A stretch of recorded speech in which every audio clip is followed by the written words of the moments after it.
Colby, did you see that? What's that, Barry? It's Coral.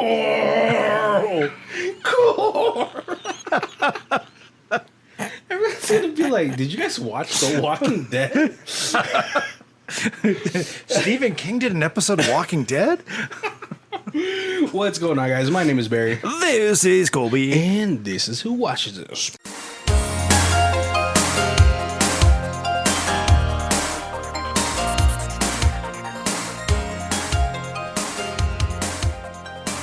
I theme music. What's going on, guys? Welcome to the third week of a Stephen King month.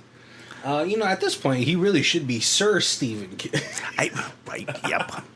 I can't imagine writing as much as he has. Because he's been, doing And it it's for... all over the place. It's not like he Right. didn't just stick to one genre, but it's cool how everyone's like connecting all of them. Right. Like with the movies that we've been watching so far, I've always been trying to pay attention. Like, all right, is there something in this universe that's connected to the Stephen Kingiverse? I know. I haven't read it. I haven't really read any books, like some short stories and stuff. But I haven't watched enough movies to like be able to like mentally put things from that I watched 10, 15, 25 years ago, to match them up with something current. I'm happy if there's like one or two Easter eggs that I catch and I'm like, ooh, that thing. But let's go to our first segment. I got you guys, where we Dr. Seuss a trailer for you guys. Let's see if this one fits. Because when I write these, it fits in my head, and then when I say it out loud, I'm like, I don't know what happened there. All right. Grandma got some problems. I just wonder who we callin'. See, that didn't fit. But only Bex and hers can do home care, moving back in the middle of nowhere. So even though things with Grandma looks murky, all we can wonder is if she'll have mercy. Not bad.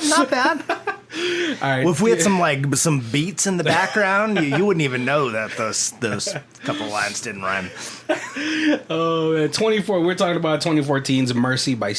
Well, like it's apparently based on a short story from Stephen King called Grandma.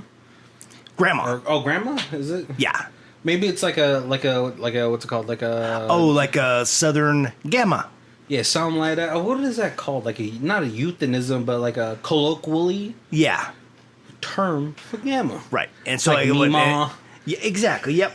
And then that short story is in Skeleton Crew, which is a book of collecting the short stories. Oh, okay. Because I got confused because one person said one thing and one person said the other, and I was like, wait a second. And then I was like, oh, because this is the book with the short stories. Yeah. Yeah, and I actually like it when one of the biggest problems I had with scary stories to tell in the dark is that it's a collection of short stories, and they try to do like a couple, and I'm like, that's too much. That's the Spider-Man problem, the Amazing Spider-Man problem. Yes. Too many villains, too many storylines to go through. Maybe do one or two, one minor one, one major one. That really fits. And so this one, it's like that. It actually got me a couple of times because I was watching this with my headphones.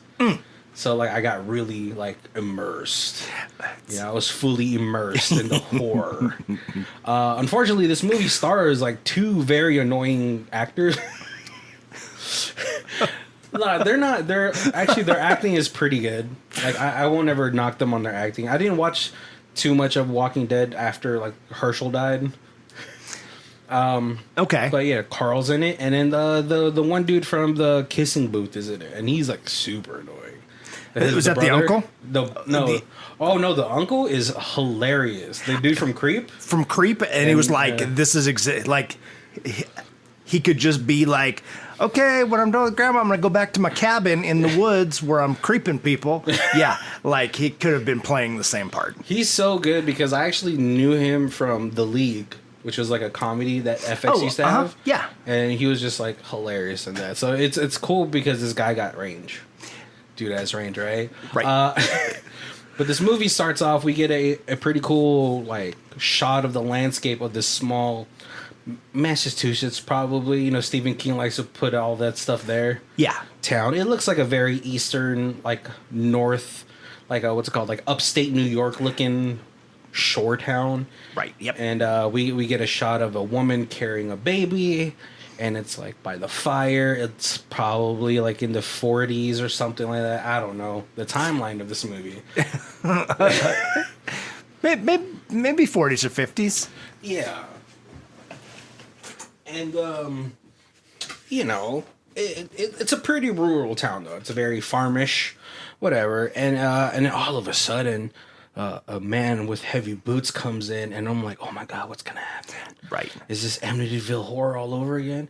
And he has an axe with him, and he drops it down. And he's not like got a well looking face. Yeah, the dude looks tired, but he also looks like the actor that played Lucifer in the Supernatural movie. And I was like, oh my god. And then the axe clunks onto the floor, and I'm like, oh my god, he's about to kill his wife and his child. Yep. But then he reverses it, and I was like, oh my god, Batosai Ryo no Kenshin. Do you know what I'm talking about? Totally. Reverse blade, baby. Yep. I was like, oh my god, I think it's even more vicious. I was thinking about it. I was like, he's gonna hit him with the blend end. That's even more vicious. And then he cracks himself in the face. Yeah. And I'm just like, what is going on? Yeah. And then we cut a little bit into the future, and we see Coral. I got to see what his actual name is, because I can't just be like Carl.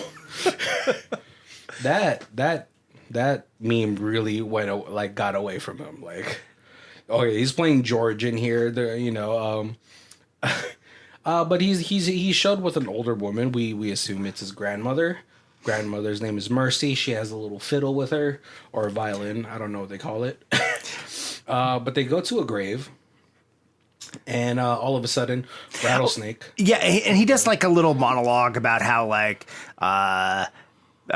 he's got friends, but his best friend's always been his grandma, and like loser. You also eat lunch with the janitor.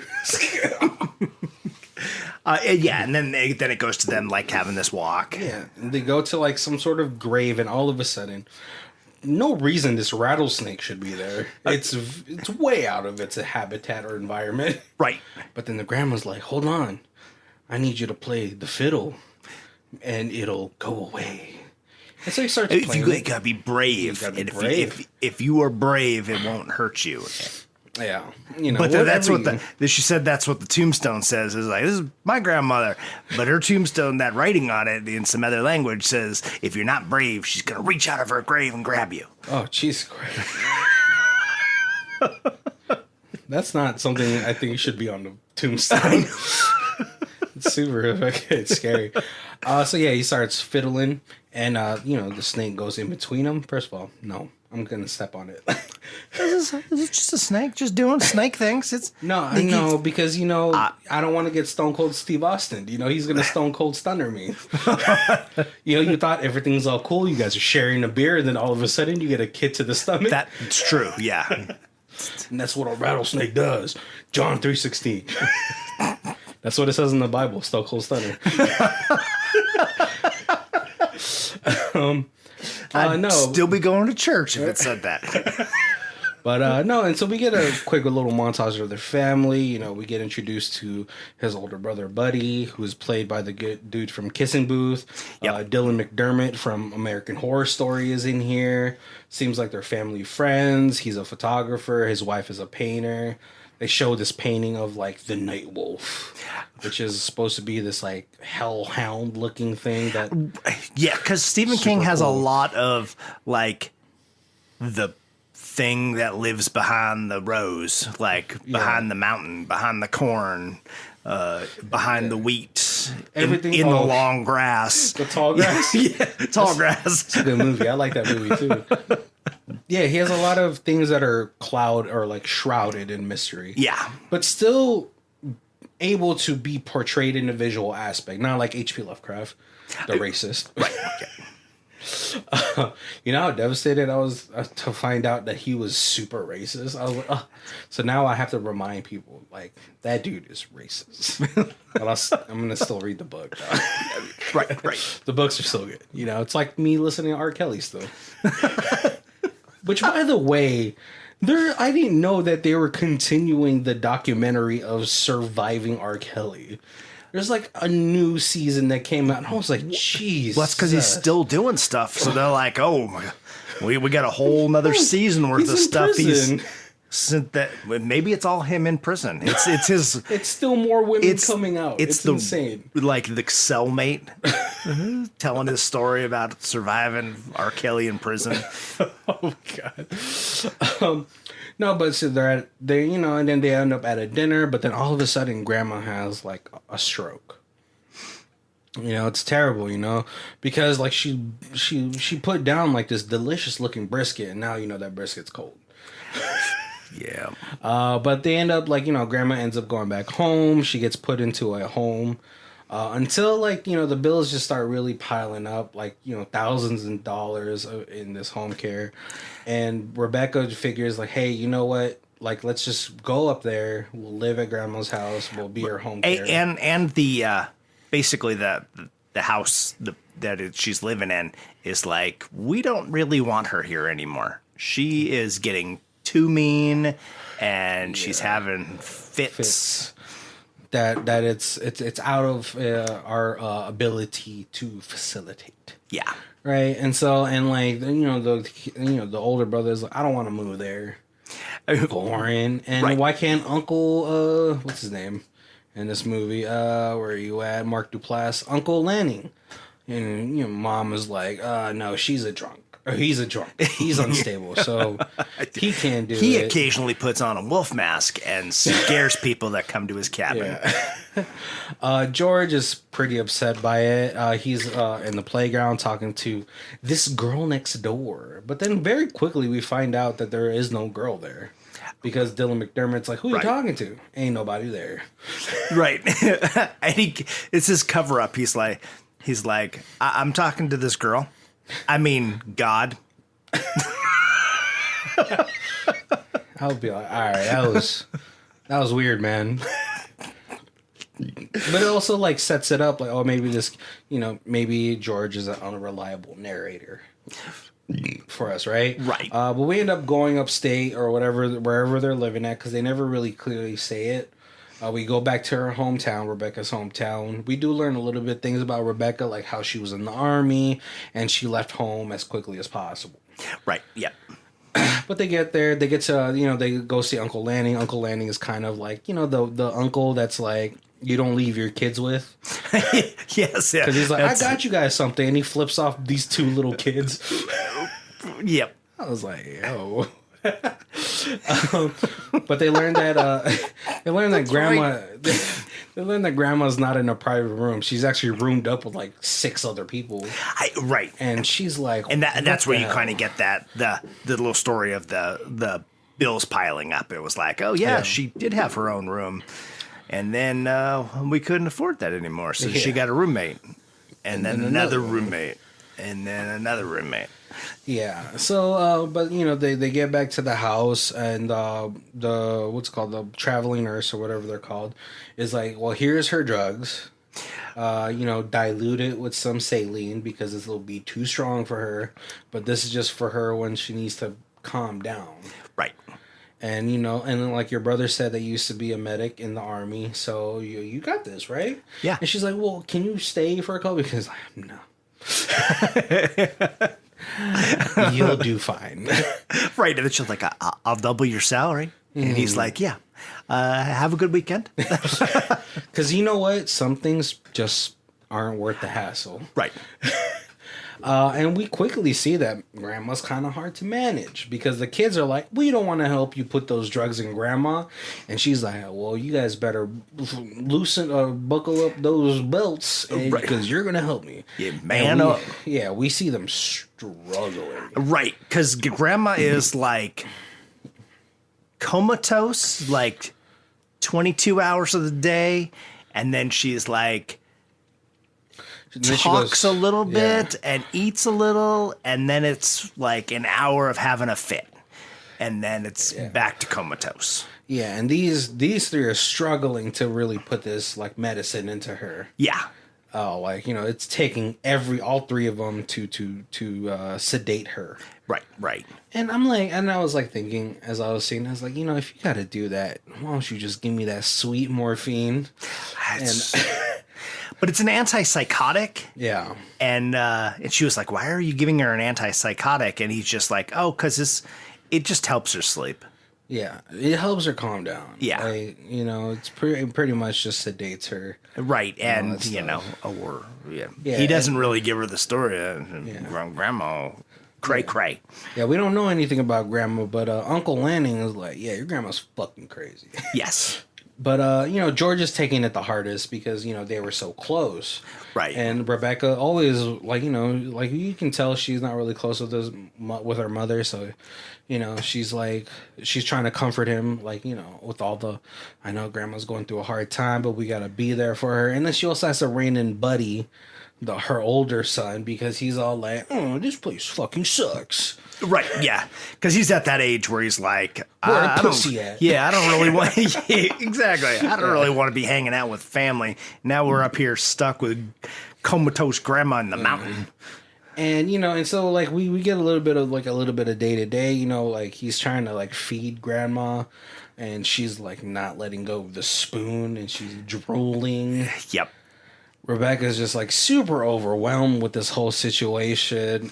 They don't know what to do or how to go about taking care of grandma. Right. And then she does have McDermott's her like her friend from when she was in like high school, I guess. Yeah, childhood friend. And they maybe had dated. Yeah, I mean, even the sons are like, yeah, you should just date our mom. Yeah, but he knows a little bit of the story of grandma, and so he's like, hey, I live close. You have emergencies or whatever, you know, I'm just like a quick hop down the road. I can run down here, and you know. Yeah, and he even tells the kids like, hey, if you guys need to come over, just come in. Yeah, Don't worry. It's just one of those towns where you could just leave your door unlocked. I don't give a fuck where I live. I'm locking my door every night. Right. The seed of jealousy is strong. It doesn't matter where you're at. Someone's always gonna covet something that you own. I just don't want to. You know, I want to lessen the possibilities. Right. But no, and then so things are kind of weird though. Like we have like a lot of weird occurrences with grandma.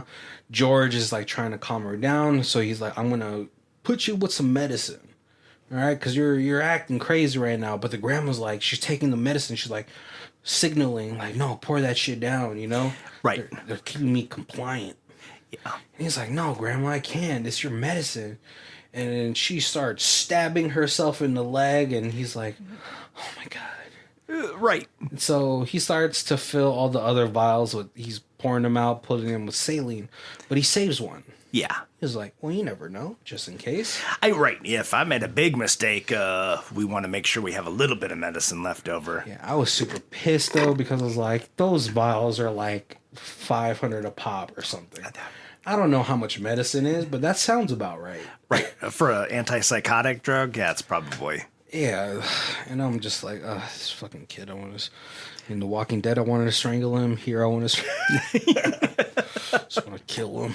No, but he saves one just in case. You never know, right? And so Grandma's a little bit more lively, and she's acting though, you know, right? Like the mom puts a syringe in her, and she like looks at George, and she's like, wink, wink. Yeah. And he smiles a little bit because then he's like, he just wants to get back to normalcy.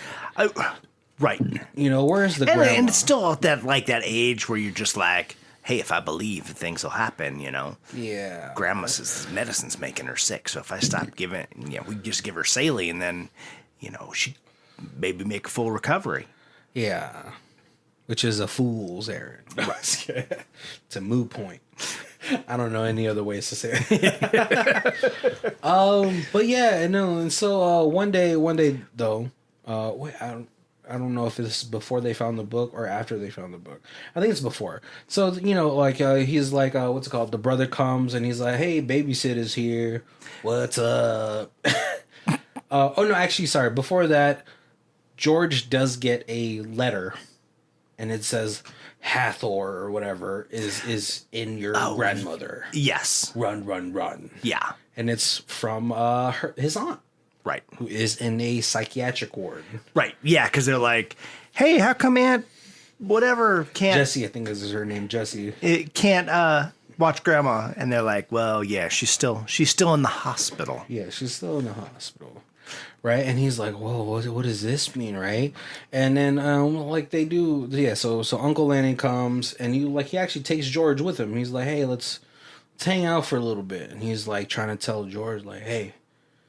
Grandma's fucking nuts. Right. He's like, yeah, you only know nice grandma, but she can be really, really mean. Yeah. And your mom doesn't really know because she left. She was the oldest kid, and when she was 18, she joined the army and left, and then it was just, you know, me and your Jesse and psycho mom who was like, I've already lost one child. I am definitely not losing a... Yeah, you two aren't leaving ever. Oh yeah, which is like rough because like, you know, like I don't like there's always like stories about like, you know, kids that grew up in abusive homes and like sometimes the oldest stays to sort of take the brunt end of the abuse, right, to try to shield the younger ones, or they just leave. Yeah. And you know, like, sorry guys, I did my time. You know, you only got 2 more years left, so right, bye. Yeah. And like, you know, Uncle Lanny and Rebecca have a huge, like, not a huge argument, but they have an argument before they leave the house. And he's like, well, you know, you don't know, you know, you left, right? You left us.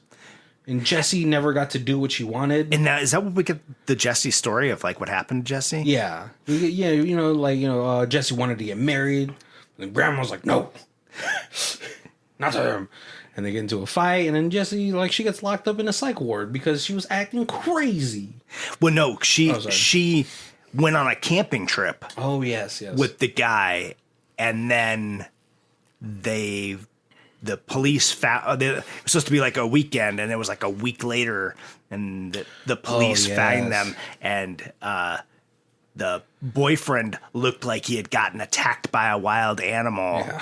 And Jessie was up in a tree just screaming, and that's never talked about what actually happened. But they also never found any animal footprints anywhere near. That's what Uncle Lanny was trying to explain. Yeah, because he was like, they said it was a bear, but what kind of bear doesn't leave tracks? Yep. Yeah. So that's what happened. Yeah. But you know, they end up going into town. It was I believe it was just George and Rebecca. I think Buddy was like somewhere else, or he was with the mom, something like that, right?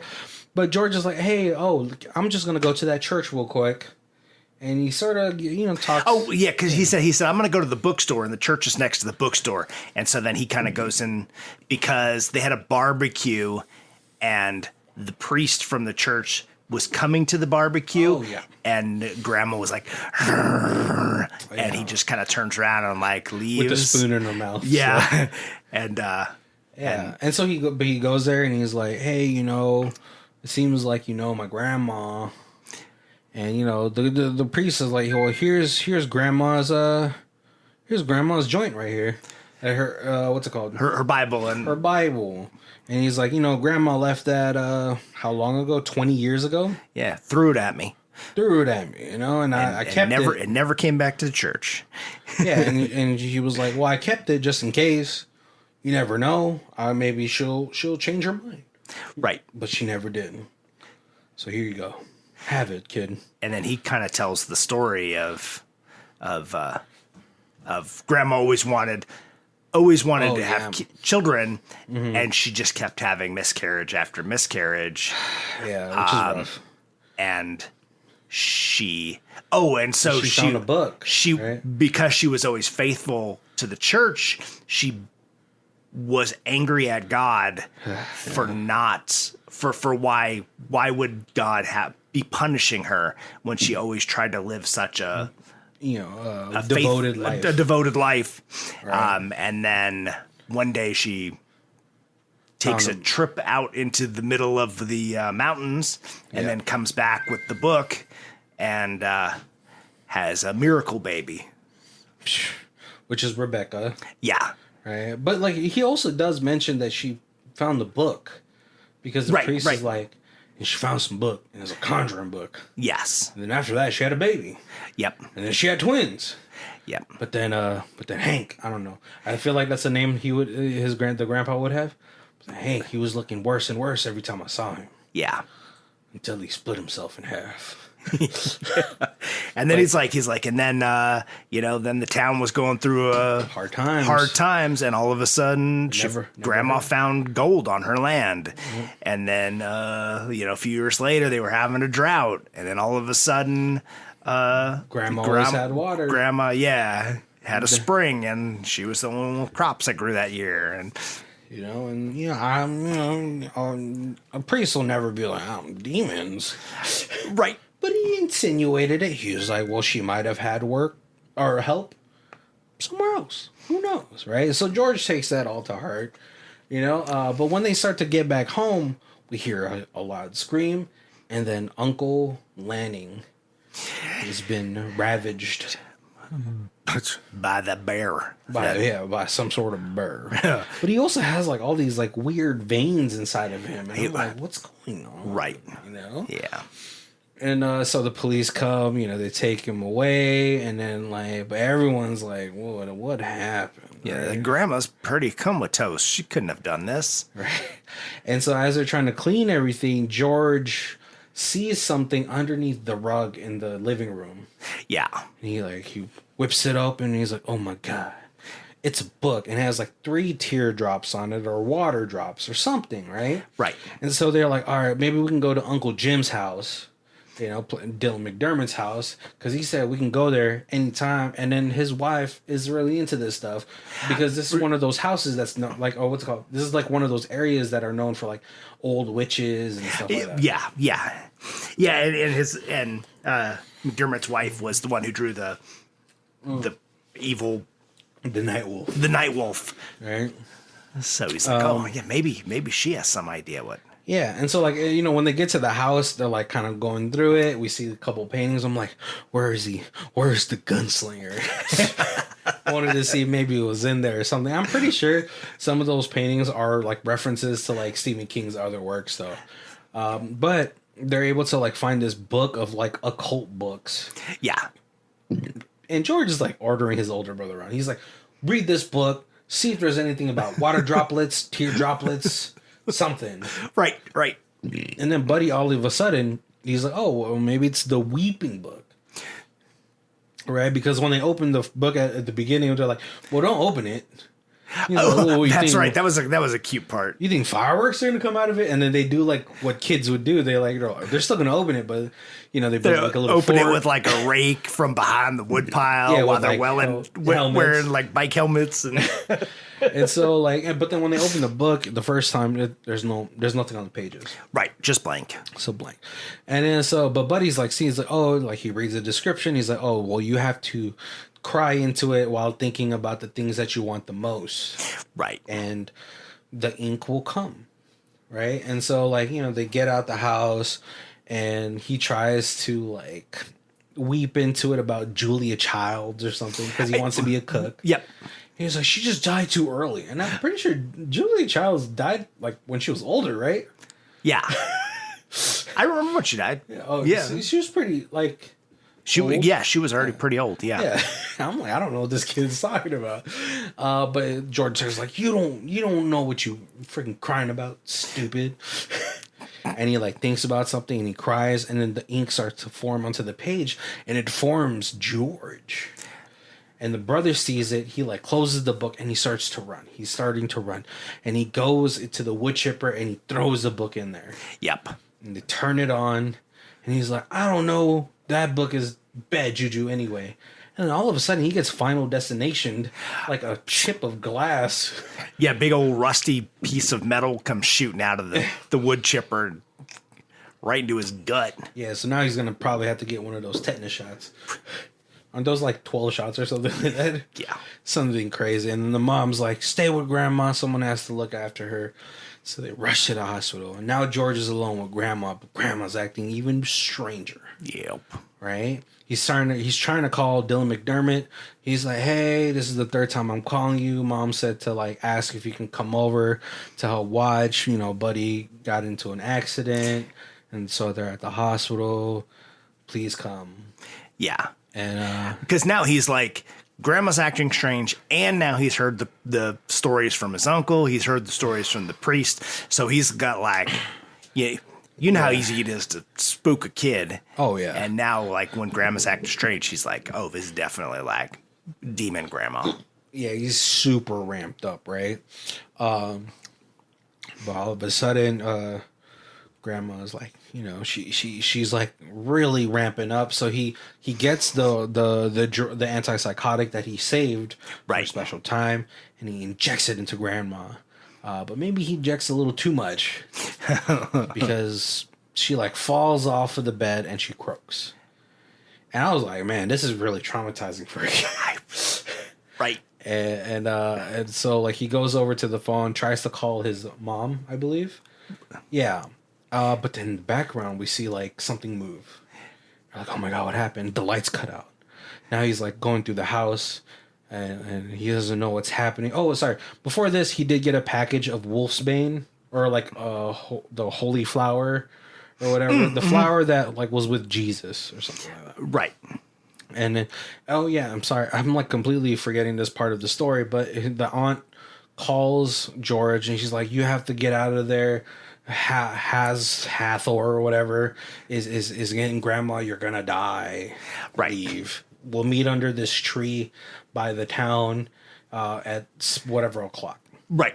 Yeah, she's like, I was in the hospital, but I care about you, so I escaped so that because your life is more important than my ruined life. Yeah. So that's a little important part into this coming into this final like 20 minutes of this movie, right?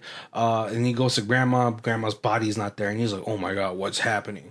He looks outside, I think we do see a little bit of a glimpse of the night wolf moving outside. Right. He hears it, you hear it, right? But he's going through the house, he can't get out, all the doors are like really locked, like it's like he doesn't know what's happening.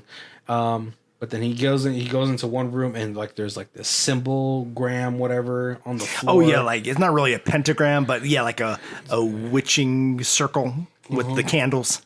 Yeah, like it looks like one of those things from Full Metal Alchemist. Right. Like those diagrams, right? And there's flowers, or not flowers, but candles all over. And he's like, what the hell is going on? And then something, I think, what is it? Something that told him like, get the axe. Yeah. Oh no, it's the little ghost girl. Oh yeah. Because then, like when he's outside, when he looks outside, the little ghost girl's like, "You have to come. You have to get out. There's an axe in the basement. Go get it." Yeah, and he's like, "Help me!" And she's like, "I'm locked out." Yeah, he won't let me in. Yeah, and I was like, "Oh my God, who's he?" But he goes into the basement, and then he gets met with Grandpa. And he's a freak. That's where I freaked out because I was like, it was quiet, and I was like, oh. Yep. It actually got me. But when he goes upstairs, the doors are all open. And he's like, okay, this is my chance. So he runs outside, and then all of a sudden he sees eyes in the darkness. Yeah. And then all of a sudden Grandma comes out. Freaking not force chokes him, but like pretty much like big show choke slams and throws him back in. And they go back in, but he's able to escape. And once he's able to run out a little bit further, Grandma notices the night wolf. Right.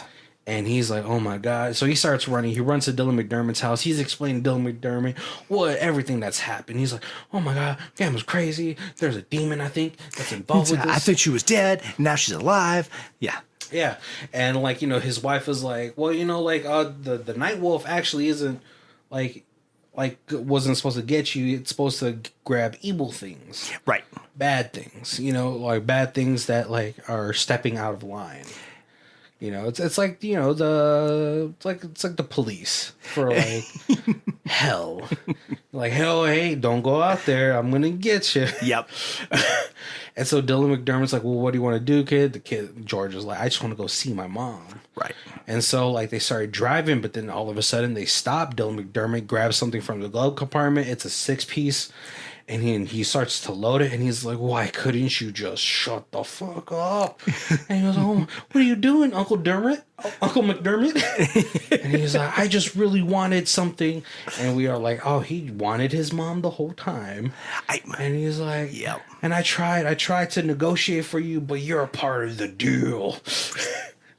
And he tries to shoot the kid, but when the kid is able to escape his grasp and run, and he's trying to shoot after him, the Night Wolf is there. Yeah. Like, oh, you're bad too. You're a bad boy. And I was like, oh my God, yes, we're gonna see him tear this dude apart. But no, he gets like Final Destination ran over by another truck. Right. He kind of turns to run from the Night Wolf and runs into the road and gets hit. Yeah. And so what George is able to find Aunt Jessie's car. He gets in the car, but she's also been Uncle Lanning'd. Yep. With some sort of veiny death.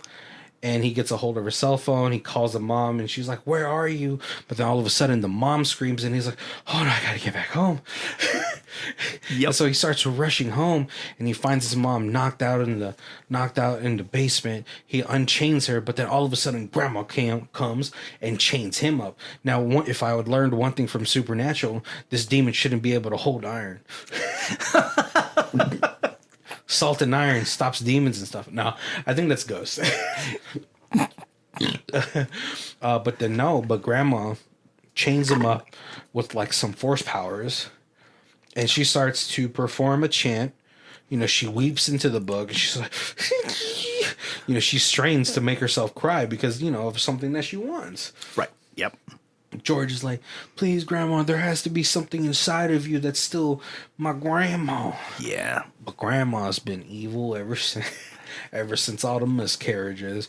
And then he's able to sort of fight his way out of it, but Grandma's still like, no, she's on that ass, right? Like, she's spry for an old woman. Yeah, you know, even when she gets distracted by Grandpa's ghost and the axe.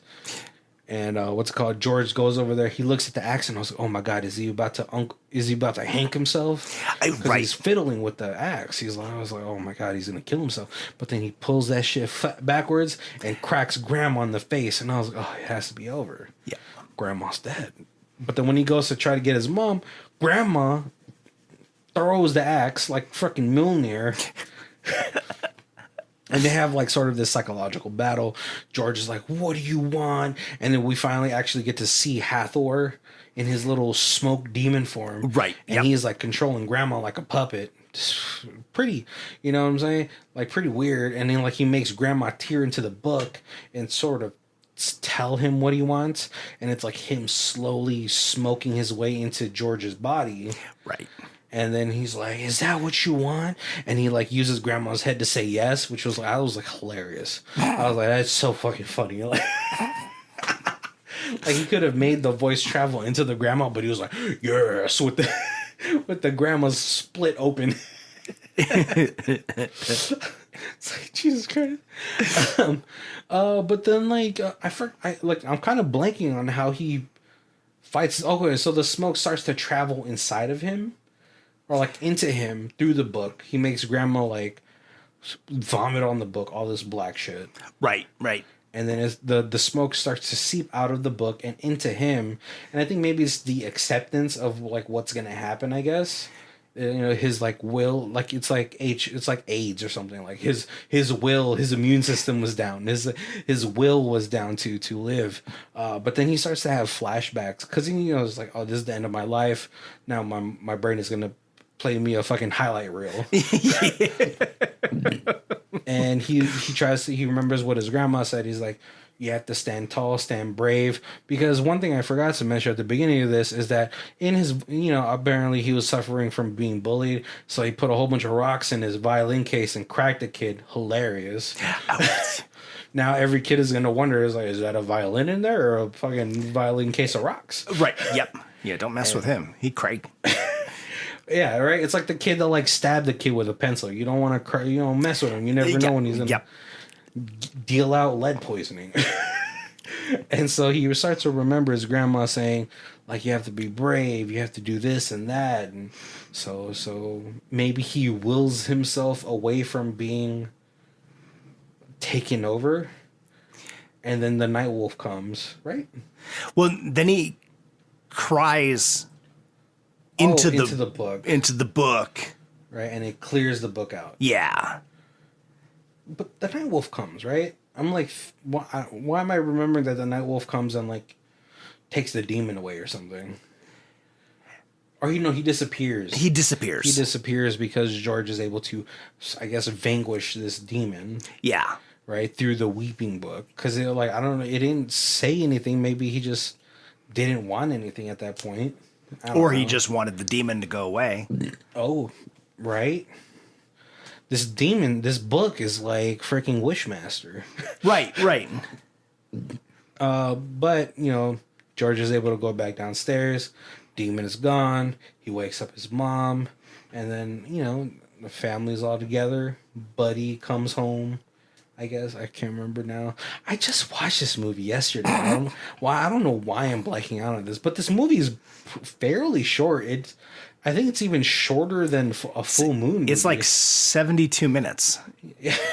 It's, just over an hour. Yeah, I think that's shorter than full moon, right? Yeah. Full moon is always like a hard 124 or something like that. Well, yeah. Like an hour. Like a 90. Yeah, like 90 minutes. Yep. Yeah. A solid hour and 30. Yeah. Right? With entries and credits. But the movie just ends after that. Right. Sorry, I know that was a lackluster ending for you guys. Unfortunately, that's kind of how I felt watching it too. I was like, you wanted more. Right. I like they did an incredibly great job, I thought, building up the suspense, and then grandma, like that whole end, and then it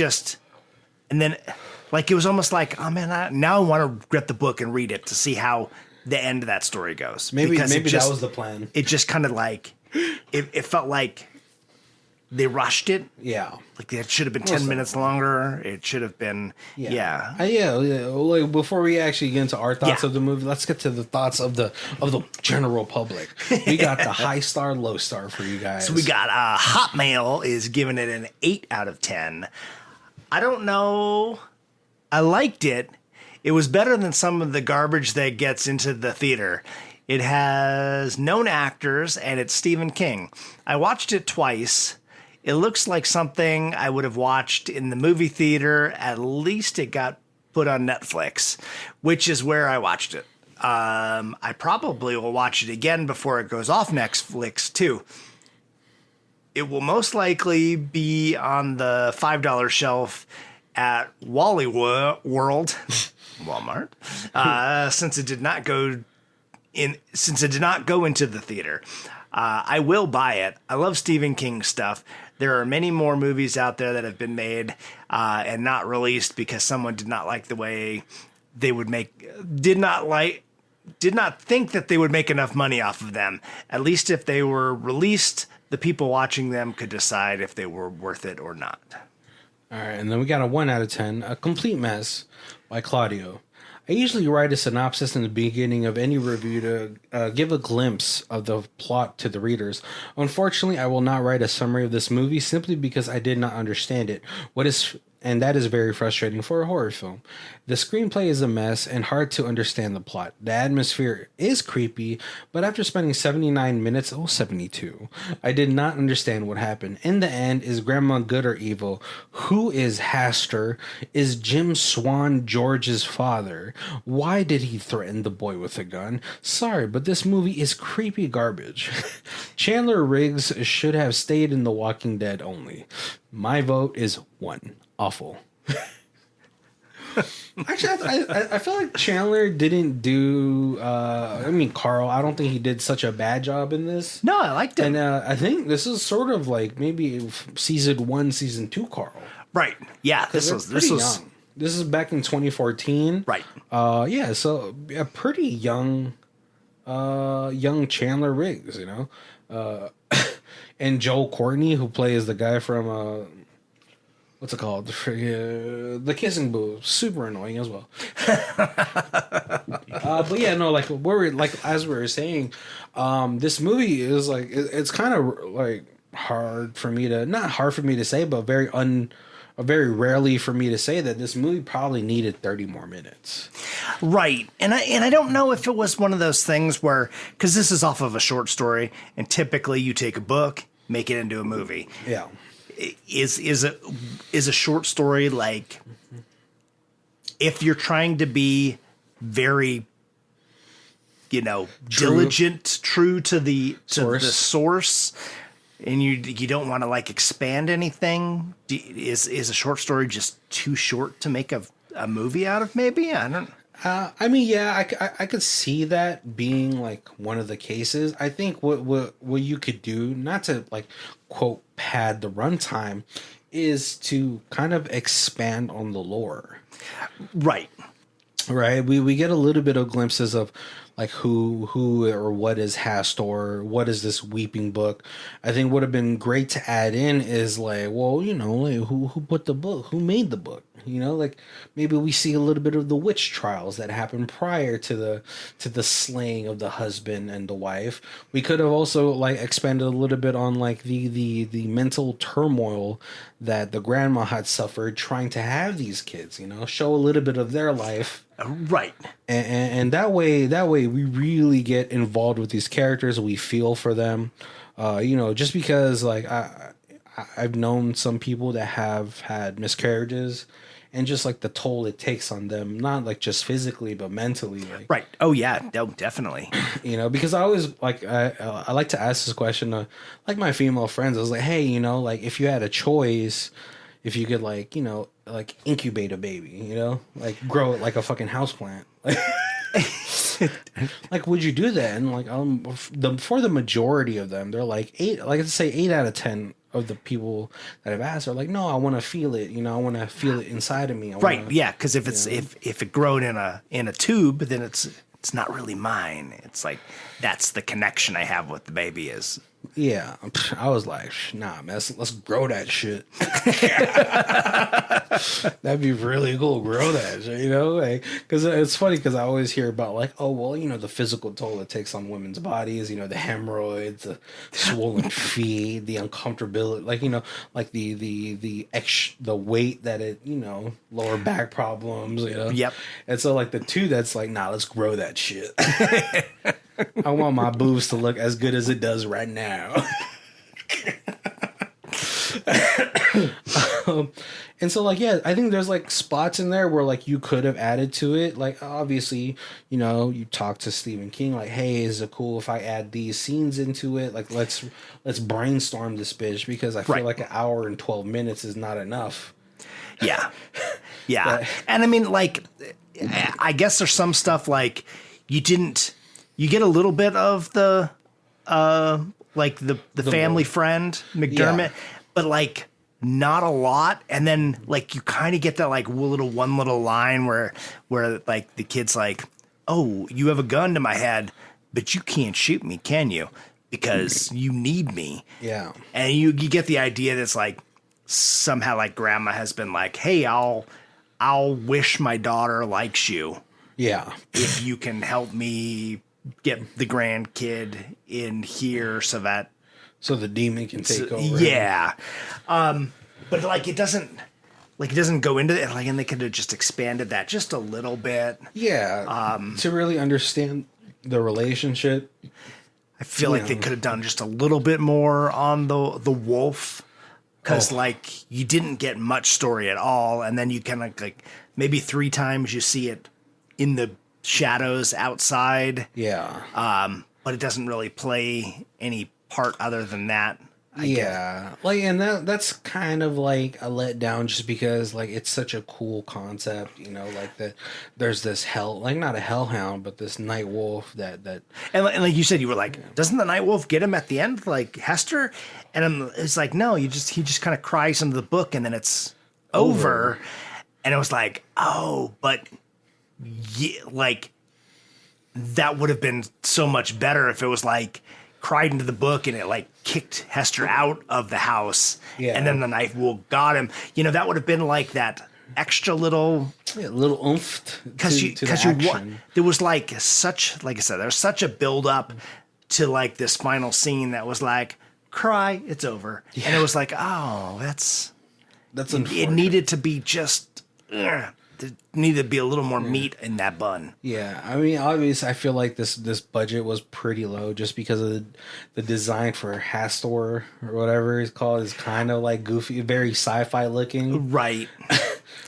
which is interesting because it was like I thought it was unfortunate. You had named people in here. Yeah. Maybe this was 2014. Well, this is before Creep. I believe. Okay. Wait, let's look it up. I mean, like he did have like the League, which has like a weird cult following because I love that show. Like the League to me is just like a great kind of like look. Oh no, these came in the same year. Creep and Mercy came out in the same year. Okay. So he guess maybe he wasn't really a name. Yeah, he was still pretty niche, I would say. Carl would have been, like you said, it's probably like maybe first or second year. Walking Dead at that point. Oh, like the fourth year, so season 4, Carl. Well, probably season 3, you know, and then he did it after that. Yeah. Yeah. So, like, I mean, yeah. Dylan McDermott, I would say, was probably the biggest name just because of like what's it called, American Horror Story. Right. He was only in season 1, but everyone still loves Dylan McDermott because he does like little cameos into the show. Yeah. But so maybe it was they were all up and coming at that point. Yeah, it's a pretty small production or like a pretty small budget. I feel like Shirley McKnight, who I guess passed away. R.I.P. I mean, 83, you know, she survived the Great Depression. She's in a lot of small things and stuff like she was Paul Blart's mom. Yep. So I guess she was probably a pretty like a decent. She was a grandma's boy. Yeah. I think she wasn't the grandma. She was like the grandma's hippie friend. Yeah, the one who smoked the deer antlers. Right.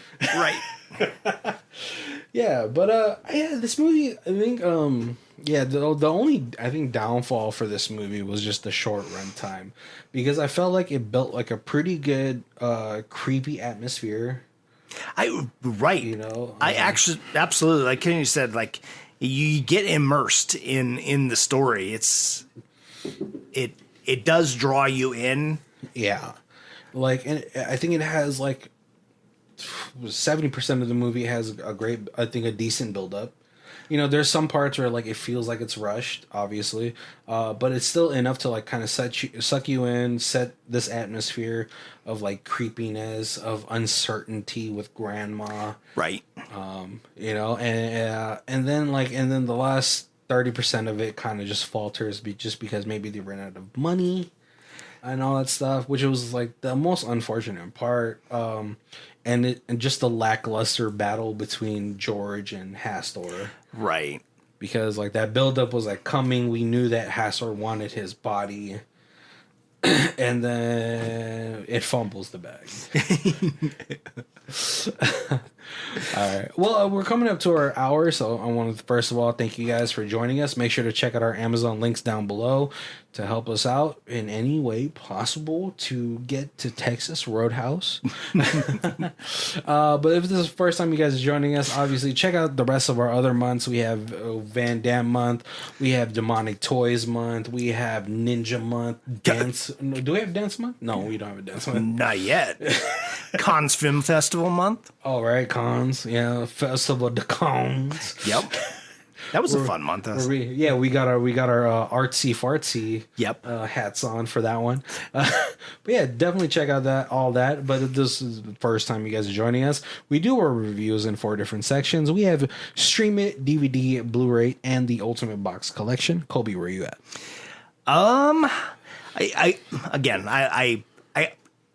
love Stephen King, so I would go Ultimate Box. I would love to Stephen King collection. That'd be very cool. But I feel almost like the review I read. It was good. It definitely is. I would watch it again. Feel like it would be a good throw it on in the background on a Halloween. Maybe this is your lead up film to your everybody, while your people are getting there and you can have pizza and Yeah, everyone's sort of just strolling in. Yeah. To the big movie. And it's one of those ones where it's one of those, like you said, there's some of these movies get made and they never really do anything with. So you gotta, it's worth buying just so that it lets the people know that they should put those things out. Yeah. Which, is fair. So I would probably DVD. Yeah. I would have loved to DVD this, but because of the short run time, I feel like I could stream it, I'll pay the little streaming fee for it and all that stuff. It doesn't, the me putting it at the streaming level doesn't mean it's a bad movie. The only thing that it means is that it's a short run time. Unfortunately. Right. Yeah. Because I think it does so much right. And then just the last parts of it were what kind of left me feeling, oh man, I really wanted more. Yeah. And that's not a feeling I like to have when it comes to movies. Some people will say, well, open endings make you feel like that. No, it doesn't. Open endings are more of a discussion point for people. Right. Yeah. Because it's one of the best things to do is you go to the theater with a couple of friends, you watch a movie, it has this open ending, then you go to dinner afterwards, and you guys all talk about it. Right. Oh my God. So what are your guys' theories? Yeah. Did this person die? Did they live? Right. Is he going to come back? Is there going to be a sequel? Right. Well, how did you think the ending was? What was it supposed to mean? And those are the fun parts of open ending. Those don't make you feel empty. Because then you're going crazy in your head. Yeah. Yep. This one makes you kind of feel it. You're whoa, oh man, I really wish they dove into the lore. Right. Yeah. Because it doesn't really have that. You tell me what you think happened. I'll tell you what I think happened. It was oh, we both saw what happened, and it just needed to happen a little bit bigger. Yeah. Especially that final fight. Yeah. I was that's it? You know what I'm saying? Yeah. It's when you finally have sex with that one girl that you've been kind of yeah, I bet you she's wild. And then she just lays there like a dead fish. Yep. Or for men, it's when you finally sleep with the guy that you've been looking for and he finishes in a minute. Both are very unsatisfying. One is a bigger fumble than the other. Oh yeah. Well, hey, make sure, like I said, check the links down below again to help support us. That would be the best help. Yeah, and of course our socials. Would love you guys to follow us and like us and share us and give us suggestions and comments and let you tell us what you thought about this movie. Have you seen it? From 1 to 10, what would you give it? Or from stream to ultimate box set, what would you give it? Yeah, where would you put it? Thank you guys for joining us. My name is Barry. This is Colby. And this is Who Watches This. If you guys want to check out it as a theme music, it is Lee Rosevere. It's called Arcade Montage. It's on our album for Music for Podcast 3, and our Bandcamp is down below. Thank you.